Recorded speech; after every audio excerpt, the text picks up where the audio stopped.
So, welcome, Erin. Good to have you here. Thank you, Haley. It's good to be here. Yeah, and we've already got our first viewers. Hey, Anna, good to see you. So, you are an attorney and you work with a very specific set of clients. Can you describe who your clients are and why you started working with this particular group? Yes, of course. So I've been practicing law in the Raleigh-Durham area for a couple of years and recently got the idea to start my own firm, which specializes in more of what I want to do. And what is this, you ask? Well, I have a very strong passion for education and literacy, and I wanted to figure out a way to put that into my law practice. When I was growing up, I received a lot of special education services because I'm visually impaired. So I went through the whole process, and my parents worked very hard to make sure that I had everything I needed. When I started practicing law, and even before that, I noticed that a lot of people who were disabled, whether they be children or adults, were just not, they weren't gainfully employed, they were not in the same position that I was in, and I tried to understand why. And a lot of it boiled down to the fact that they just were not that highly educated for one reason or another. Mm-hmm. And I decided that I felt that one of my passions and one area where I would excel would be to assist parents in the process of trying to make sure that their children were receiving, their disabled children were receiving the free, appropriate public education to which they are entitled without, pulling them out of the schools and homeschooling them because they're unhappy, or sending them to a school specifically for disabled children where they do not interact with everyone else, because they're unhappy. So I want this to be my ultimate goal. So my practice is kind of a big part of it centers around special ed children of all types and making sure that they get the services they need.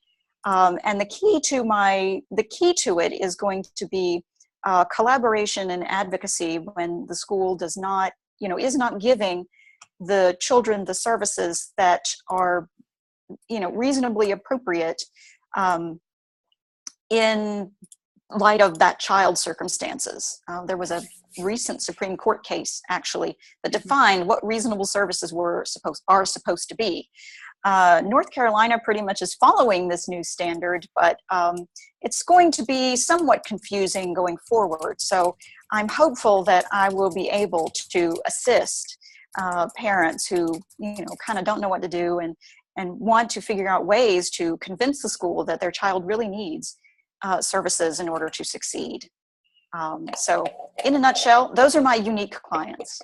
Right. And the children. And I think that is an amazing market because I have a child who has a disability as well because she was born, well, I don't know if it's because she was born at 28 weeks, but certainly she was born at 28 weeks and is autistic, and she's very high functioning, and she's really amazing, but she's gone through the whole special ed system here. Right. And going through the whole IEP program. And I definitely saw a huge difference between going through getting her services and when I went through getting services with my other child, my younger child, who, it was really funny, he was not reading at all at grade level at the end of kindergarten. And with my first child, the teachers were on it. And then I think you could see where the funding cuts really came through. Mm-hmm. And by the time we came to my last child, they're like, yeah, he'll be fine. He'll catch up eventually. And of course, the studies don't show that a child who is behind does catch up necessarily on their own. And in fact, if they're behind by third grade, studies show that they stay behind. Yes, they do. And so that's true. And that's something that it's going to be harder and harder, not only with the new Supreme Court ruling, which is a great thing, but there's going to be a pushback, not only because schools are confused about what to do, but also because there is less and less funding, as we see with the new administration and new budget cuts that are coming into play. So it's going to be a very challenging time ahead. I'm actually looking forward to the challenge and helping to negotiate things that will work for the benefit of the children where possible. Right. And I mean, I think that it's important to realize that the whole IEP program and what resources your child gets are very much a negotiation process. Oh, absolutely. It's interesting because it's highly emotional. This process is highly emotional for parents. The kids, bless their hearts, a lot of them don't, I mean, if they're little enough, they don't have any idea what's going on. But the parents are in this, in some cases, very emotional struggle. And the school is in somewhat of a bind because they feel that their hands are tied. They can only do so much. Right. And don't really understand the emotion behind it a lot of times. I'm not saying all the time, but sometimes don't understand the emotion that's behind it. But it can be a very transformational process. I've been in certain mediations where the parents of children didn't know that their children were disabled, for instance, and they found out, and the school, they're in this mediation because the kids are missing school or whatever, and the school is saying, if we had known, we could have helped. So, they're not bad people. They just, they don't know how to deal with things they don't understand, just like all of us. And so the more information that a parent can bring to the school, the better off the parent's going to be in the negotiation process, and the more power the parent has. Right. Yeah. And to influence the outcome. And I think that is very important, is to have that negotiation process. Mm-hmm. Leslie says, yes, they don't want you to be sad, but it makes you cry to find out your child isn't doing well for any reason. That's Absolutely. True. That's true. And a lot of parents really do fight any kind of having their child labeled with anything. Yeah. Or being told that they need to take their child to a doctor to be seen. Mm-hmm. It's true. And I can certainly understand that. Growing up with labels put on me all of my life, I have fought against being labeled myself. Sometimes the labels are a part of you and you just have to embrace them. And children are very adaptable. Mm-hmm. It's surprising how adaptable. Children, especially when they're younger, parents may not understand this, but children are much less afraid of judgment and negativity, negative impact than adults. And so it's what was it that my mother said? When I started going to public school, she was very amazed at how well I adapted to just the ginormous class sizes. They were 5 times the size of my classroom of 7, at the blind school. The really enormous class sizes, and they were amazed at how willing the other children were to accept me into their friendship circles. I mean, I'm the new kid in class, right? And I'm coming in, and then that week I was voted best in my 4th grade class because everyone liked me. Awesome. And and I'm just saying that because, as an example, because parents often don't realize that their children are having a lot less trouble adjusting to their potential label than the parents are sometimes. Mm-hmm. Right. And Leslie actually just made a comment that they have told her to test her son for ADHD, and it makes her want to bawl. And the truth is, her son was like, yeah, whatever, Mom. Yeah, and that goes to what I was saying. So thank you for the support there. I often wonder, though, and this is a total sideline, if sometimes some of these diagnoses aren't wheeled around a little too freely. Mm-hmm. So if your child's diagnosed with something, it is definitely not the end of the world. And in some cases, you can move on past it. Sometimes these are just the normal sorts of growing pains of childhood, I think. Some children grow out of it, especially an ADHD type of diagnosis, those can be, are often overcome when children reach adulthood. And so I would just encourage you to take one baby step at a time and work your way through it. And a lot of good could come out of this seemingly bad thing. And so good luck with that. Yeah. So, tell me what a parent should do if they think that their child needs extra help in school. First of all, I would advise talking to the child's teachers, because a lot of times, children will come home, they'll try doing their homework at home, and they're not getting it. And it could be that they just don't understand it, but it also could be that they need extra help. And so a child's teacher is the best link between the parent, the best middle person between the parent and the child, the best link there, to act as a witness to the parents about what's going on in the classroom. What's little Jimmy, to use just a generic name, is little Jimmy, does he seem to understand the work, or does he just get flummoxed and flustered and act out because he doesn't understand it? Or is he even paying attention, like just to get some kind of an idea? And of course, talk to the child himself and try and get an understanding of how he feels being in class. And what the parent, I think, should do will depend. Sometimes it takes time to kind of analyze a pattern. So I wouldn't encourage parents to jump into like, oh my God, my child didn't understand one part of the assignment, he must have ADHD or whatever. It oftentimes takes a pattern of recurring misunderstanding and trying to figure out where the misunderstandings are taking place, and if the teacher agrees, and if it's an overarching problem or whether it's just in one subject. Many times schools themselves will not create extra specialized plans for children unless the children are doing very poorly or are failing in their classes. So that needs to be taken into consideration too. How are the children doing overall in class? So basically, in a nutshell, I would wrap this up by saying, pay attention over a weeks to months period and see if there's a pattern, and see if the grades are dipping, sort of exponentially.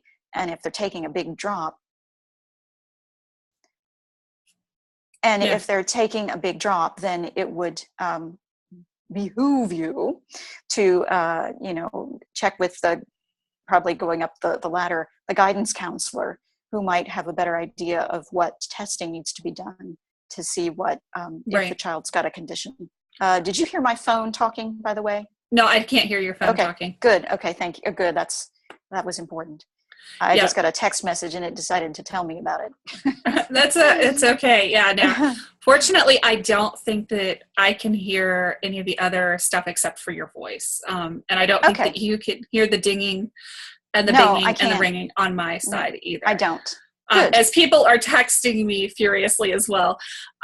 So I got a comment from Tash Cornack saying both of her boys, as we say, are labeled. Her eldest is ASD Asperger's, and the youngest is ADHD. Neither is on meds. Mm-hmm. Okay. Yeah. And so she said, food, eliminate chemicals and toxins, and need to guide our children. Mm-hmm. And Leslie Wright is commenting, yes, as well. So, definitely there. So, one of the hardest things gets to be, there's certainly different stages and phases of, starting to get help. But what if your school system really pushes back and says, no, we don't think that your child needs help. They will catch up. They will be fine.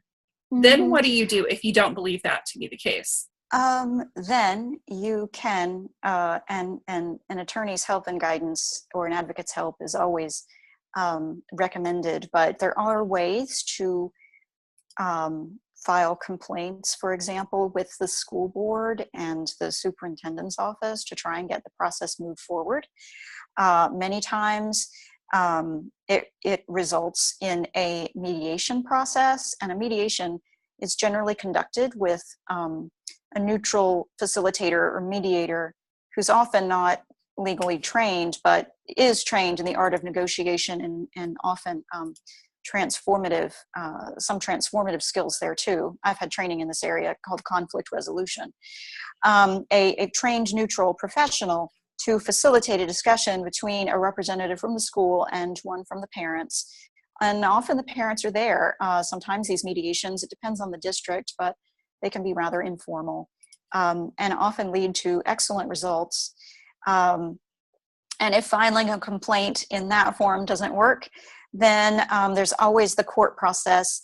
And as we see, some cases get to the Supreme Court. We just saw a ruling come down, a week ago. But it's very hard to get to that level. It takes years. And so often these are resolved in sort of this mediation type setting. And most often they're resolved at the school level. But there are other levels to the process if parents feel that the school is just not cooperating. Mm-hmm. And I want to bring up something. If the child is not is not on any medications, and sometimes with disability, there is no medication or treatment. But for a school to grant services to the child, there needs to be some kind of medical statement that a child needs services from a medical professional. They don't have to be on medicine.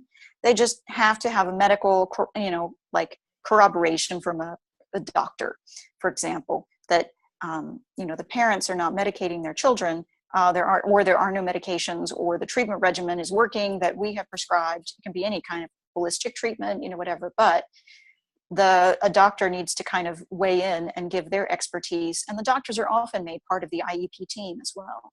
Right. When that's being done. So, and Courtney Barbie said she didn't know that you were speaking tonight. So I surprised her. Actually, I didn't know. We didn't know until yesterday, did we? No, we didn't. We didn't. Did this a little bit ad hoc. Yes. Yeah. And Leslie says, yes, the doctors will back you, but you've got to give them the full scope of what's wrong. Absolutely. That's true. And you have to tell the school the whole story. It's very important to tell your stories, and people as a species, we're geared to responding to stories. And so the more you can frame your what's going on with your children as a story, the more likely you are to be listened to. Yep. So Irene asked the question, is that a school doctor that gets involved? No, this is I guess it could be, but usually because schools don't often have doctors, the parents will choose a doctor, or in the case of someone with learning disabilities, they will choose a place to have the child tested. And that place or medical facility will be involved as part of the team. So for instance, if a parent thinks their child is learning disabled, they can have them tested privately at a facility. There are various facilities around around anywhere that will do intelligence testing. And then that facility will send a representative or will send documentation about the test. Because that type of disability is not something you can get really a doctor's treatment for. But for an intelligence quotient test, they do have trained professionals to administer those. And that would be who would get involved in that situation. And that's usually with a psychiatrist doing a full neuropsych evaluation. That's true too. And that will be put in. So no, the parent has a lot of freedom to choose the medical professional, doctor, psychiatrist, neurologist, that obviously specializes in the disability, but the school does not have control over what that person says. Mm-hmm. To answer Irene's question. Right. Well, and, to come back to the question, I've heard a lot of questions, and people have said, well, my teacher has said that my child who has ADHD can't come back to school until they're on medications. It's not the business of the teacher to make a medical diagnosis. She's not a doctor. I just give a snarky response. Then we get into the discipline angle of it. Has the child been disciplined? Is there an actual suspension on file with the principal? Has the principal signed off on what the teacher has said? Those are things that, a teacher is only a middle person, a very important middle person, but the teacher does not have control over and cannot make decisions about whether a child should be excluded from school. That is something that is done through a suspension or, God forbid, an expulsion, in which a child has, acted out and the principal has signed off on an order to suspend them. And even then, the children have certain constitutionally protected rights, and so do the parents. So Right. we need So the to, principal basically can't say, well, your kid has to be on medication. no. The principal can say, wow, this child really would benefit from medicine. I mean, they can make whatever comments they want in the suspension or, in the complaint, but Right. they can't actually force you to put your child on medication. That's something for a doctor to do. Right. And I've heard a lot of parents over the years who have commented that, their teachers or the principal has basically said, you have to, go and be medicated in this and that kind of a way.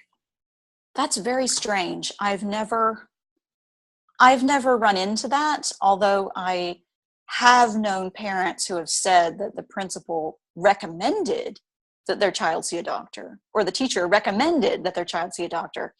But it would not surprise me that either that was interpreted that way or that someone actually said it in a fit of pique and it was not, maybe not meant seriously.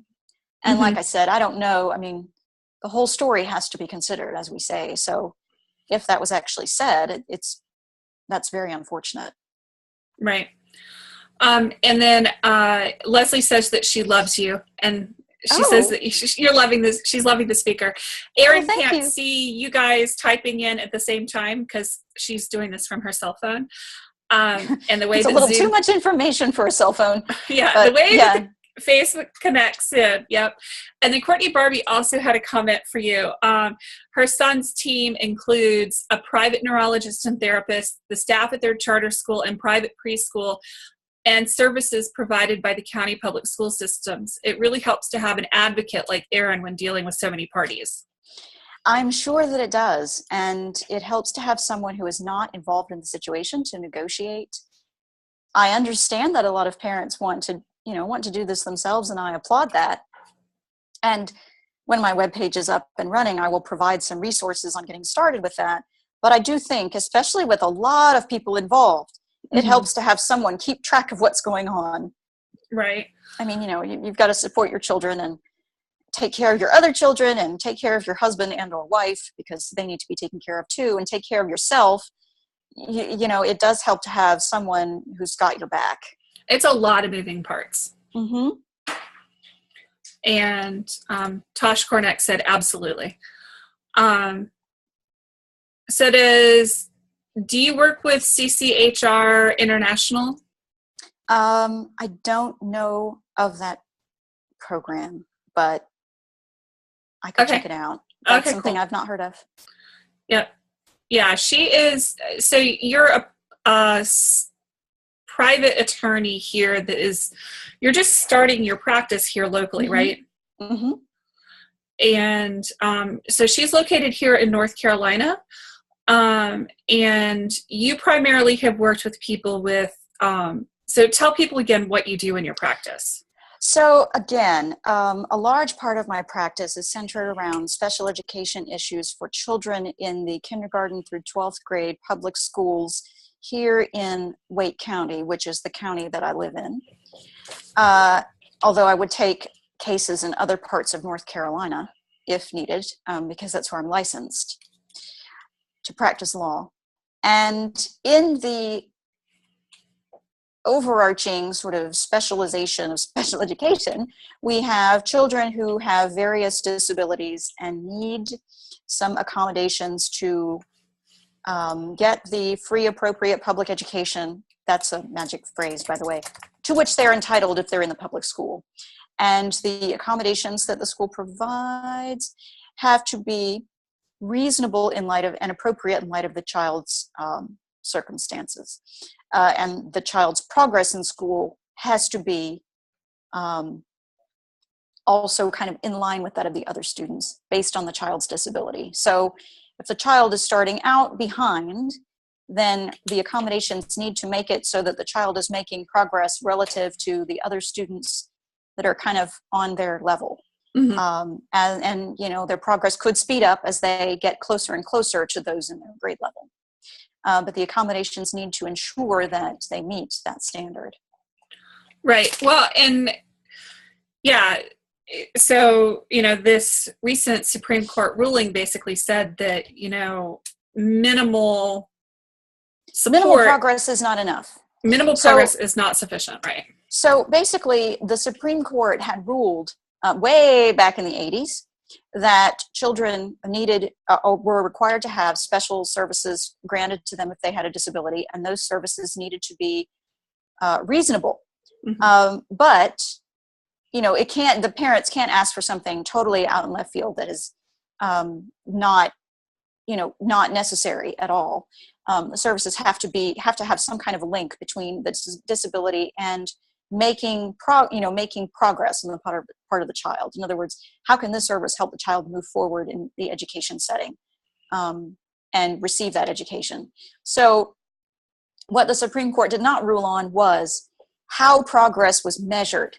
They never really touched that in the 80s. They had said there had to be progress, but they didn't really they didn't really give a standard for the progress. And this case that just was taken to the Supreme Court was a matter from a Colorado school district in which the child was an autistic child, and he was making like teensy weensy bits of progress, not a lot, basically. And he was getting support, but it was just kind of like, there. And because he was making this little teensy weensy bit of progress, the support was never changed. The supports were never altered. They were just, oh, well, he's making progress. It's fine. And they just brushed him off. Mm-hmm. But the Supreme Court has ruled that the progress must be appropriate in light of the child's disability and all the child's conditions taken into account. So, and it has to be a reasonable amount. It can't just be a little bit of progress here and there. Right. So that's what the decision said in a nutshell. I mean, I was getting my legal geek on and reading the whole opinion. Y'all don't have to do that. You can just there are a lot of places where you can go to get the analysis of the decision. Right. Now, I thought that it was a really interesting decision because Mm-hmm. of how they're specifying progress. The North Carolina courts have already kind of used this standard. They're already mostly using it. Not a lot of special ed cases get to the court system, but a lot of counties, have been using this standard already. But it was good to see it coming down from the federal level, since this is a federal law that we're trying to uphold and parts of the federal Constitution. So it's fantastic. Yeah. No, and that's good. Mm-hmm. So, say if you've got a situation where you totally disagree with what the school is providing for your IEP. Mm-hmm. What do you do? So an IEP is it's a meeting. An IEP is called an individualized education plan for folks who don't know. So you have a meeting with the school and you set this up with all the people on the team. The IEP team has to meet once a year to reevaluate a child's progress and put forth goals and objectives for the upcoming year. If a parent is unhappy with the goals and objectives that are put forth in the school's draft of the IEP, they don't have to sign it. They can come back and negotiate and say, I don't think, or you left one out. Here are the reasons why we need this other thing. It's a negotiation, like we said earlier. Additionally, once they've got it down, they sign, and then it gets put into effect over the next upcoming year. If a parent is unhappy, I always say give it some time, because it takes a little bit of time for new things to start sticking. But if after a few months, let's say the first quarter, the parent seems unhappy with the child's progress, you can ask the school for a reevaluation of the IEP at any time. But I generally say, give it some time, especially if these are new things. And you can ask for reevaluations whenever you are unhappy, even if the yearly meeting is not for a while yet. Now, you don't want to ask for a reevaluation when, just little things are going wrong. But when it's something, you can always contact the teachers, contact whoever's responsible on the IEP team if you see something that's not working out right. If it's a really big thing, you want to get the team together to reevaluate, then you have the right as the parent to ask for that. Absolutely. So, as a child goes through school, they start to approach, ages 14, 16, and legally some things kind of start to change with IEPs as well. Mm-hmm. Mm-hmm. So do you want to explain a little bit about what it is that starts to change as a child ages and starts to maybe age out of the system just a bit? As the child, excuse me while I connect my phone to a power source. It has decided that It's running out of power. It's running out of power. Scooch the camera a little bit, aim it a little bit more to your left. There we go. There you go. There we go. As the child starts to age out, the child has to be provided with services all the way up through high school if that's necessary. It's a requirement. But if they no longer need the services, the school is going to be highly tempted to say that they don't need the services. And again, as they get older, it's a negotiation again to try and figure out what they need as their needs change and as they evolve in the system. A lot of different things have to be looked at, including, whether they're passing their classes now, and to some degree, how they're participating in classes, and if they start to skip school. A lot of kids, especially those who are in special education classes and who are getting more and more sensitive about being in those classes and being labeled, start skipping school. And the parents are unaware and oblivious of it, and then they, get summoned into court because their child is skipping school. A lot of these end up in mediation, especially in Wake County, and it's interesting to find out from the school that, from the parents that, from the school that the child is skipping. Sometimes the parents are unaware, mm-hmm. and plans are put into place to make sure that they get to school. They're not IEPs or anything. They're products of a mediated settlement between the parents and the school system. Right, yeah. And in cases where the child is part of those mediations, they are very transformative. I've participated in a lot of them. And you can get a teenager in there and talk to them about what's going on, and they aren't even aware that their parents can get in trouble if they skip school. They're very transformative things. And that's good. I mean, I think that having the kids really understand the consequences is critical. Mm-hmm. But I think we're getting just a little bit off track. Was there something specific you wanted me to cover there? Well, I mean, I think that, as a kid hits to like age 18, mm-hmm. Yeah, there's some things that end up happening as they start to kind of maybe age out of the system. Mm-hmm. But there's also some other programs that they may be eligible for that I think a lot of times people miss. A lot of times when children are aging out of the school system, it's very important to find a university that's going to have accommodations for disabled children if they've still got disabilities they're dealing with. And many universities do. It's often hard to find one that fits your liking, but mm-hmm. most universities have on their websites things that are, on their websites, their disability services programs are pretty well displayed. It's not like when I was going to school. And you can find them and compare them. So if you are a public university, you're required to offer some accommodations, but it's not the same as if as a child who is going to high school.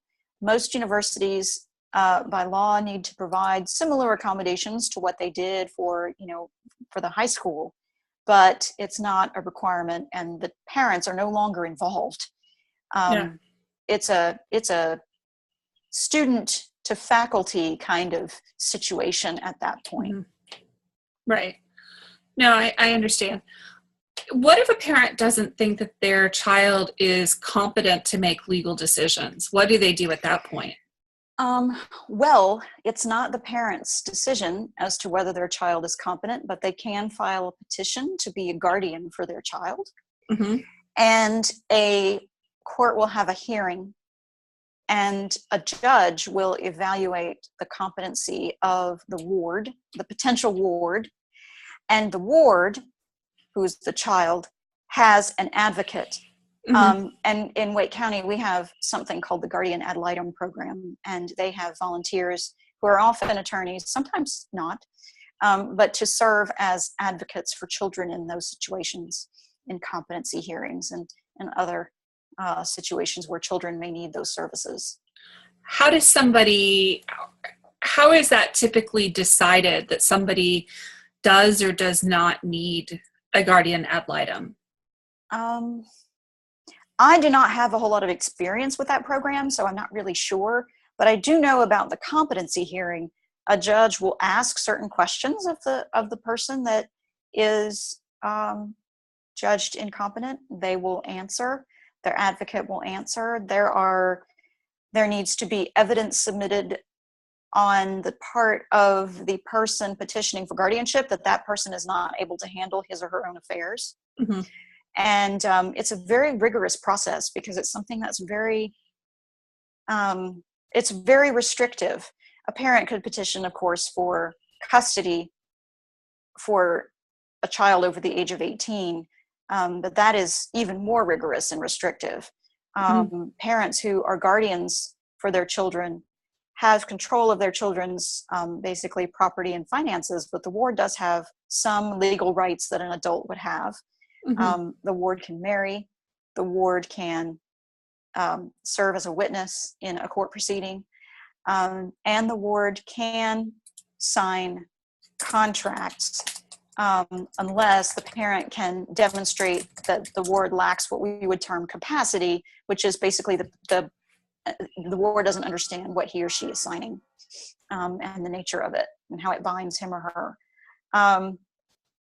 If a child is unable to care for him or herself over the age of 18 and basically has to have a live-in care provider, some parents ask for custody of their children beyond the age of 18. It's a petition for continuation of custody. Mm-hmm. And this means that the child would live with them and be under their custody and control for as long as they were incompetent. And the adult, in most of those circumstances, has the rights of, does not have the right to do many things without a parent's consent, like marry or serve as a witness or do those things that a ward could do without Right. parental consent or guardian consent. Right. Well, and I mean, there's some really, I think, this is maybe esoteric for a lot of people, but, if you have a child with a significant disability who is going through school, depending on how severe their learning or emotional or physical disabilities are, this may be a reality for some parents. Mm-hmm. And it is. There are some children who have such severe cerebral palsy, for instance, that their brains are permanently stunted at the developmental age of, like, I don't know, a year. They never grow up. And in that situation, that continuation of custody is a good thing. There are people with children with Down syndrome who have, they've been to school, they've learned, but they just can't quite make it on their own. And it would be really, really, really super hard for them to do that. And in that case, a guardianship arrangement might be the preferred method as they age and grow. Absolutely. One of the things that I have seen and experienced firsthand as my daughter hit 18 is that, HIPAA rules start to come into effect where, yes, you're the parent, but you don't have automatic access to your child's medical records anymore. Mm-hmm. Mm-hmm.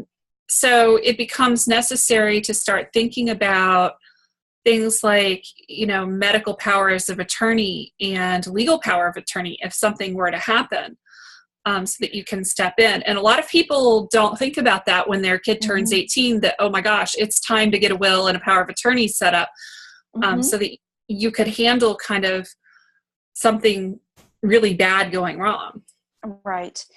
And that is something that some parents may need to do, especially if their children are in some way incapable of making those medical decisions for themselves. powers of attorney and healthcare powers of attorney and durable powers of attorney only take effect if a child is somehow rendered incompetent. Not a child, I should say a person, an adult person is, we were talking about children for so long, I got glued into that. But if an adult is rendered incompetent for some reason, you get in a terrible car wreck, Right. You're unconscious, like who's going to make the medical decisions for you? And if you are, you don't have a spouse, the closest relatives are your parents. Like you said, the parents don't have automatic access anymore.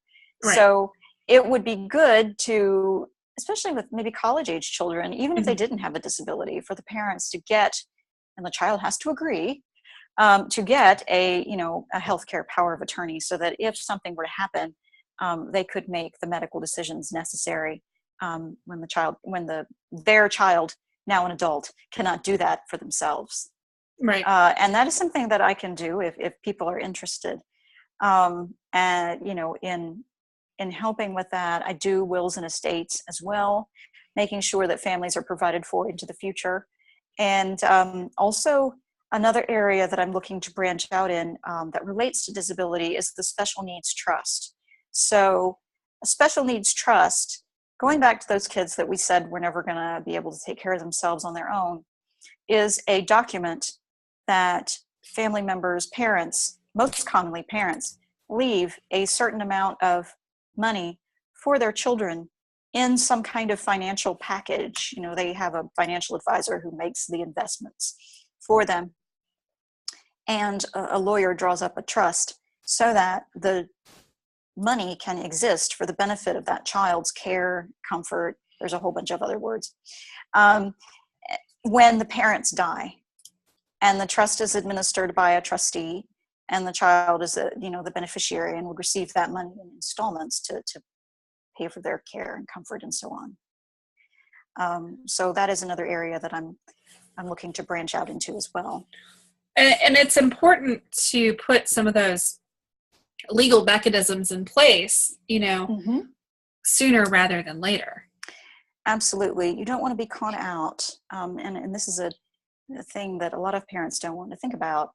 But what if I die before my child dies? And you don't want to think about that happening because, the children are younger than you. However, you're going to die before your child dies, but you don't often want to contemplate your mortality. And so, I know I don't, but some parents may choose to put those mechanisms in place so that they're there in case something were to happen to them. Nothing will happen to the mechanism. It just increases in money, or it just sits there in a safe deposit box in the case of a power of attorney document, and just gathers dust until and unless it's needed. And if it's never needed, then nothing ever happens. Nothing ever happens. With the case of the special needs trust, it has to be dismantled, but and the money put back in, the parents' regular accounts and everything. But those powers of attorney, if they're never used, then fantastic. All you are out is a little bit of money asking someone to draft those for you, and in the end, it's an investment into your future and gives you a little less anxiety. Right. Well, and I think that it is important to have those discussions, especially with your older teens, as they're, hitting the age of 18, because I know that with my daughter's accident last year, she was 17 when it happened, but goodness, if she had been 6 months older, the medical ramifications and having to deal with some of the medical stuff would have been a complete nightmare. Oh, Erin has frozen on me. Sometimes Zoom does that. So we'll see if she hops back on and connects back in. We're going to hang out here for just a minute waiting for Erin.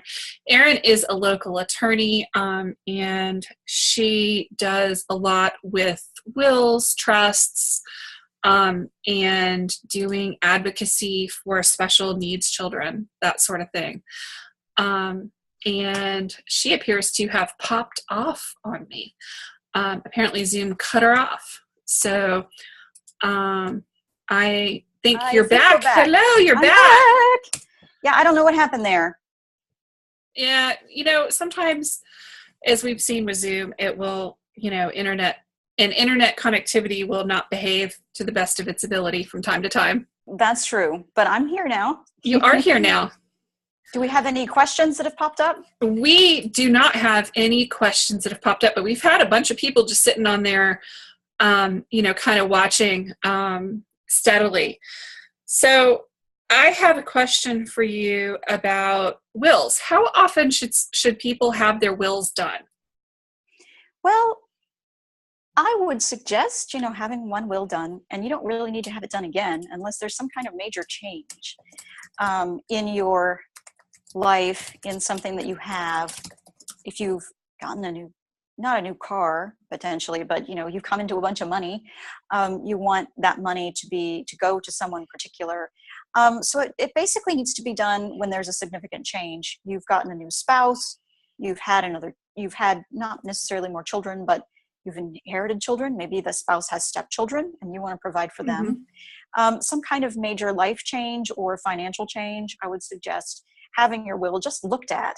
It doesn't necessarily need to be redone. In fact, it may just need to be added to, and that is something that is done quite often, just added to, and it doesn't cost nearly as much as having it completely redrafted. Right. But there may be cases where people want it completely redone because new children, new spouse, they hate their parents, they don't like their sister anymore, whatever. And whenever you get a will redone, you need to put in phrases, and an attorney can do this, that say that it trumps all other instruments. It trumps all other instruments that have been issued before. Because you make a will and then it's recorded. It's in the public records, and so you want to make sure that you have the phrases in there that make this new will the magical will that governs everything until you make a new decision in your a new decision about who you want to inherit or what you have to inherit. So what happens if you don't have a will? If you don't have a will, there is a process basically throughout the country called intestacy. And this is how the law governs the distribution of a person's assets when they die, which is called an estate, which makes it sound very grand. Oftentimes when you die, there are a lot of expenses, and so what's left over is not very grand. But in North Carolina, there are specific rules about how someone's estate is distributed according to the intestacy laws, which I won't get into here. But the distributions are made relatively, the law tries to be equitable, and certain generations receive certain amounts, and it keeps it within the family as much as possible. And this becomes a problem when you have no family that you really communicate with anymore, or that you would want to inherit your property. If you, like I said, don't communicate with your siblings and you don't have a will, well, tough luck, because when you die, your property is going to go to your brothers and sisters. Right. It's yeah. just the way it works. So you need to make sure that your wishes are complied with. And sometimes wills are made in haste. Make a will in haste, repent at leisure. But that's why you need to make sure that if you do this in haste, you need to revisit your will every, I would recommend, 10 years or so, depending on your age. And just make sure that everything is the way you want it to be. Right. And Irene makes a good point. She made a new will when she opened her business. How does having a business, since we're in an entrepreneur group, affect a will? Or what are the implications there? A business is the property of whoever owns it. So the business's equity, if it has any, would be the value, well, in simple terms, the business's value. It would be transferred, the assets, the value in the business would be transferred to that person's surviving, whoever they willed it to. Because obviously, this is really, I'm trying to kind of like dumb it down a little bit, but when a person's got a business and they die suddenly, the business is still there. There's still money in the coffers. The business still has clients waiting for that person to come and service them. And so it's very important for someone to make a provision in the will about what's going to happen with all of the assets and liabilities of that business. If nothing is done, then the business is sold, basically, and its assets are depleted until the liabilities are canceled out, and then anything left is distributed to, by intestacy. It turns into money, basically. And you get a lot of really, really super unhappy clients. So someone is appointed basically to oversee the distribution of all the assets in the business, and then it gets folded up. But if you have a will, you could leave your business to someone. If you had a friend or someone who was in your line of work, you could say, well, excuse me, I want Jane Smith down, in Fuquay Varina to manage my business. I don't know why Fuquay Varina just popped into my head, but it did. And that could potentially be done. A business, for those of you who are married and have partners, is separate property to the extent that you make a profit in the business, and of course the liabilities are separate property, but you may end up sharing property of the business with the marriage, and such property is called divisible property. So if you separate, your spouse can get a share of whatever profits basically the business made when you were together. Oh, so that's an interesting point. That potentially the spouse could ask for it and be granted it. So especially if you used the business profits to contribute to the household and other things, right? And so that could be an interesting issue that people have, is not just dealing with somebody passes away, but if somebody gets a divorce, that could significantly impact their business as well. It could. So, there's kind of like a lot of, like downstream implications there that I'm kind of going through my head and going, oh my gosh, right? So at a bare minimum, like, what are your recommendations for people as far as what documents they should have drawn up, like when they turn 18 or when they get married, kind of a thing. Like will, power of attorney, healthcare power of attorney, what is the most important to have done and why? I would suggest that when you turn 18 and you go off to college and you study abroad somewhere, especially if you study abroad somewhere, you and your parents have this discussion about a health care power of attorney. Because God forbid, you don't want to be in some foreign country and have to make a medical decision, and then, oh my gosh, you're unable to make that medical decision. Who makes it for you? You're all alone in this vast wilderness. Well, I'm just, exaggerating, but still, it would be good to have, a healthcare power of attorney designated for you, or attorney in fact designated for you, so that they can make a decision if you cannot. When you begin working and you start accumulating money and property of your own, making a will is really up to the individual person.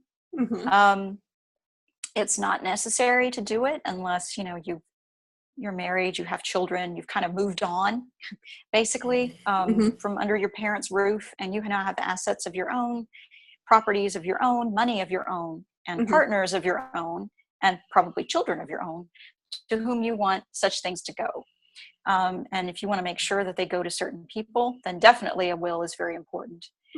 A financial power of attorney gets to be more important as you age. And if you feel like you don't have the competencies you once had, my grandmother, just used her for an example. You turn 80 or 90 years old. She's not as spry as she once was, and not as sharp. and she feels like maybe someday she won't be able to manage her money. So she decides, well, she's got all of her marbles, rolling around where they're supposed to go, that she's going to, no disparagement to my grandmother intended, of course, that she's going to get my uncle, say, to be her attorney in fact for her and manage her finances when she is not able to. Mm-hmm. So that one is not as important, but the will and is important when you get property of your own and you get spouse and children, and form close bonds with other people that you want preserved. And also, I think the healthcare power of attorney is good when children go off to college. Now, when children marry, when a child marries, that may be a time to get that document updated and say, my spouse should be my attorney, in fact, if I'm unable to make my decisions. Right. And that's just common sense in a lot of ways, because your spouse is the one that's closest to you. He is with me all the time, not all the time, but in my house, my companion. And if I was ever incompetent, I would want him to be the one to decide what was to be done in a case where I can't. Right. So there is kind of an interesting point here. We've been talking about wills. There are certain pieces of property and certain things that don't go through the will, that don't go through probate. And it's important to mention those because that can really affect your whole estate planning process. Like your house may not have to go through probate, depending on how you set it up, or life insurance, or your 401k, depending on how you designate your beneficiaries. That's true. And often in a will, people will say, these things are excluded from probate.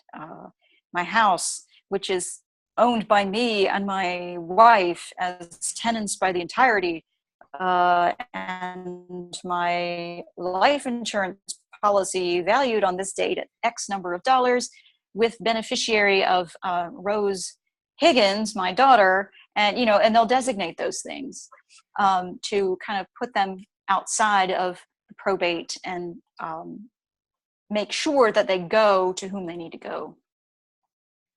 Right. And then there was one other thing that was an interesting discussion back and forth over when I was at Duke last weekend. There were some people that were scared to sign the organ donation slot on the back of their driver's license because they were afraid that somehow the doctors would be less diligent about saving their lives, and that, somehow this was like the be all end all, and that they couldn't change their minds, or their family couldn't change their minds, or any of that. Well, I'm not a doctor, but I'm certain they have, I know they have a rule that says, first rule is to do no harm wherever possible. And I think that the doctor would be, as long as they're keeping to their medical oath, what is it, Hippocratic oath, that they would do everything possible to save a person's life.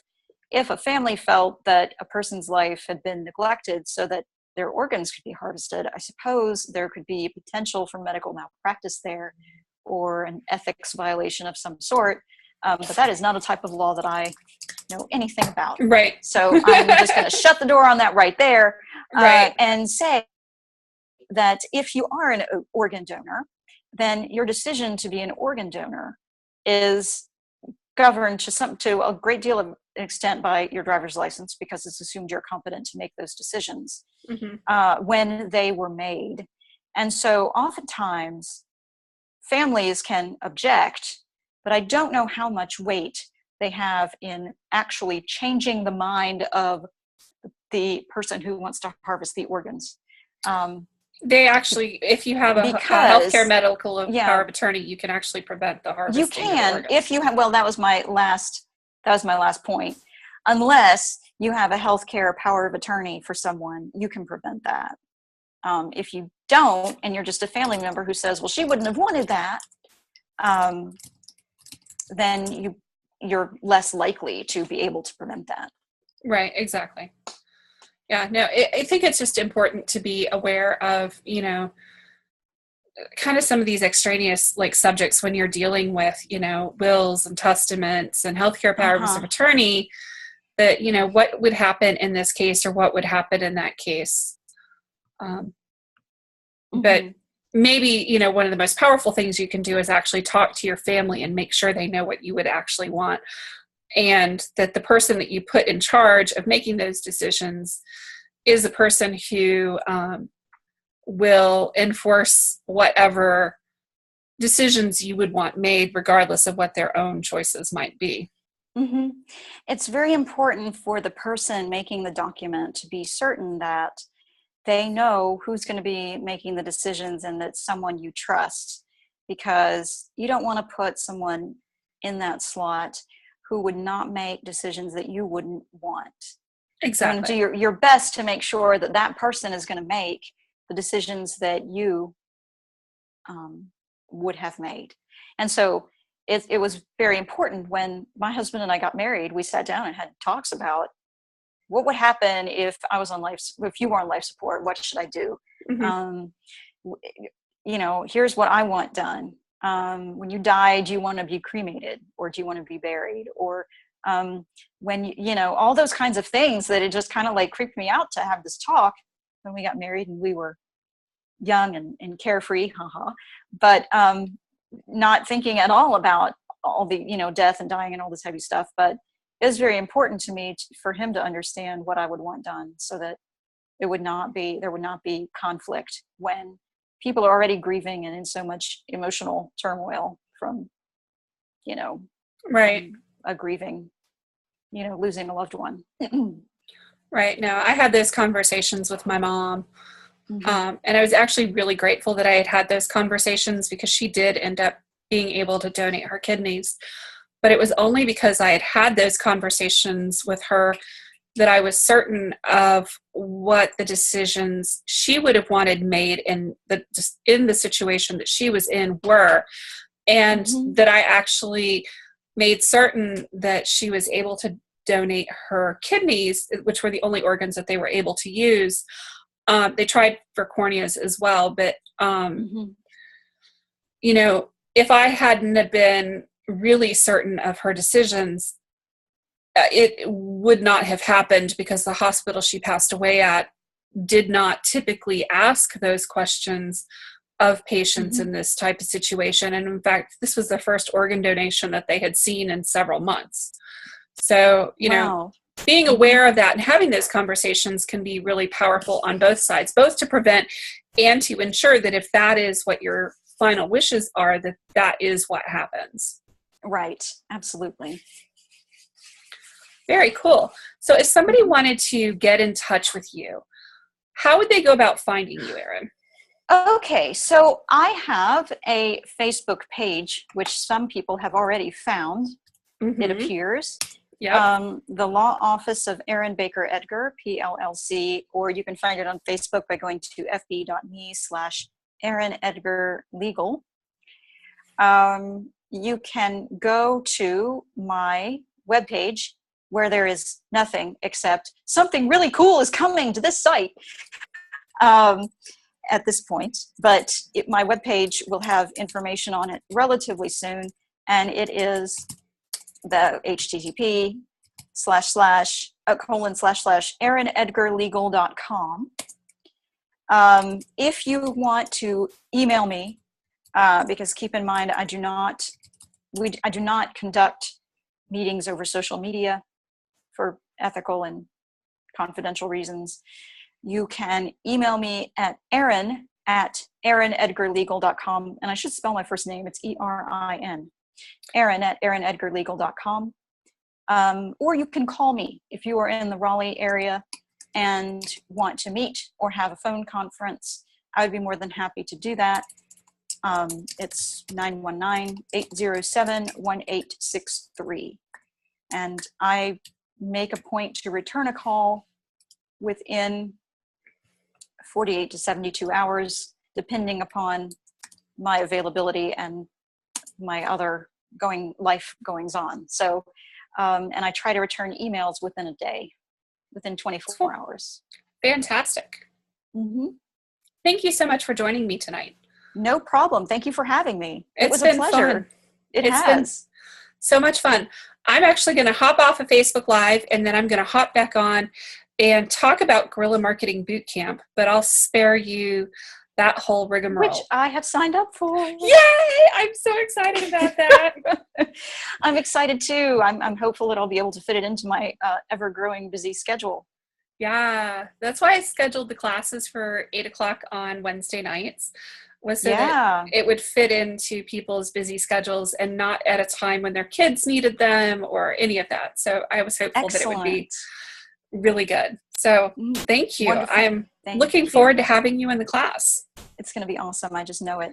Yes, it was fabulous last time, and I'm hoping it'll be even better this time. Good. Well, thanks Thank again. you so much. And Irene says, thank you, Erin. Oh, you're welcome, Irene. Anything to help. Thank you. Thank you. And thank you, Leslie, and everybody. We'll talk to you guys soon. Thank you. Bye-bye. Bye-bye.